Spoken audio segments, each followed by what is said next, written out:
Super Rugby AU, the one Friday game sees the Rebels take on the Brumbies. They've met once in AU already as we begin the second cycle of the competition where teams have already played each other. It was 31-23 to the Brumbies in Canberra, and now the Rebels have got a chance. It's a home game technically, but they're at Leichhardt Oval, so they're still in New South Wales. Victoria's still in lockdown. There's still a bunch of players stuck in Victoria, so the Rebels are kind of limited on what reinforcements they can bring. But I'm sure the guys that are in the squad will certainly try to put their hands up. And I'm pleased to see one guy in particular on the bench for the Rebels. It's been a long time since I've seen him play. But I'll get to that in a minute. So obviously the Brumbies are the leading team in Super Rugby AU thus far. 4 wins on the trot.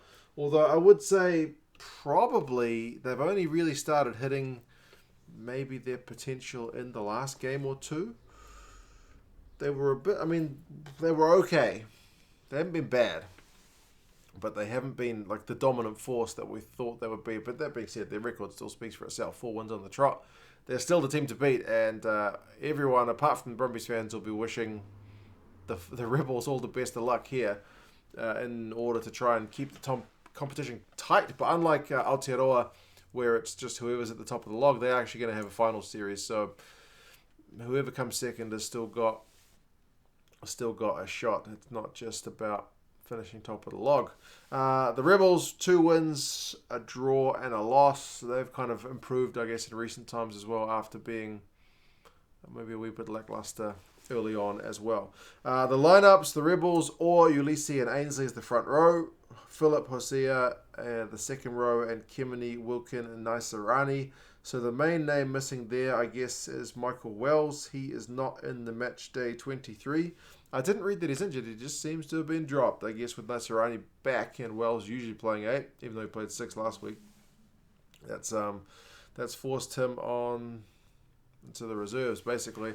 Lomani is going to play 9 because Lowrens is injured. He's got a bicep injury and he's done for the season. So what that does mean, though, is James Tuttle comes into the bench. The guy who was at the Reds a couple of years ago now and was in really good form. I was wondering what on earth happened to that guy. He just seemed to fall off the face of the earth. Brad Thorne stopped picking him, but apparently he's had a series of pretty horrendous injuries, so it's really good to see him back, and I hope he gets a few minutes, even if they're kind of sheltered minutes with him coming back. But yeah, really good. I know he's played a bit of club footy. Also, interestingly, a selection choice, Andrew Deegan is your choice at 10, which means Tamua drops to 12, and Campbell Magnay comes in at 13. So it means Bill Meeks is on the bench for this one. So he's kind of been a mainstay in that 12 jersey. So interesting tactical shift from the Rebels there. Corabetti and Callaway are the wings. Reece Hodge, who can play virtually everywhere, is at fullback. And I guess his versatility, again, allows the Rebels to just put the 2 backs on the bench. Stolberg's back in the squad as well. Fa'amusili is on the bench. Probably hoping he doesn't try that thing where he ended up head first on the ground last week. That was just crazy. The Brumbies, it seems to be a slightly more settled lineup. Sio Fainga and Ala Alatoa are the front row. Swain and Frost, second row. And Valtini, Cusack and Samu are the back row. I noticed Tom Wright is not in the squad. I didn't read that he's injured, but sometimes it can be a bit difficult to find the news reports. Maybe I just missed it because I thought he'd been playing pretty well. But Powell is at 9. Kunzel continues on at 10. There's still no Lolosio. He's out for quite some time. Simone and Kurandrani is that midfield. And to be honest, thus far in the AU season, I think Simone has probably been the more impressive of the two. Obviously, they're playing different positions, but Kurandrani is the bigger name.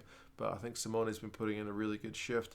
Muirhead is on the left wing in place of Wright. Kata is on the right wing, and Tom Banks is there at fullback.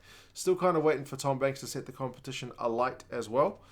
I think he'd have Reece Hodge for pace, or at least he'd have him for acceleration. I think Reece Hodge was pretty quick once he gets going. But yeah, Muirhead I thought has been in pretty good form and was unlucky to be benched a couple of weeks running. But yeah, Lonergan is also in on the bench for Isaac Fines. And yeah, it's mostly a pretty stable looking squad. Brumbies with that record of 4 wins on the trot. believe it or not, they go into this one as favourites. 5 points according to the TAB and 5 points according to the TAB is the bookies, according to Rugby Forecast algorithm. So they're in agreement that the Brumbies should take this one by at least an unconverted try. I think in my Super Brew I have picked the Brumbies. You'd be mad not to pick the Brumbies, but that being said, so many of the games have been really close. It's definitely going to be a tough one to call. So yeah, you guys let me know what you reckon about this one. Can you see the Rebels putting a stop to that rampaging Brumbies pack?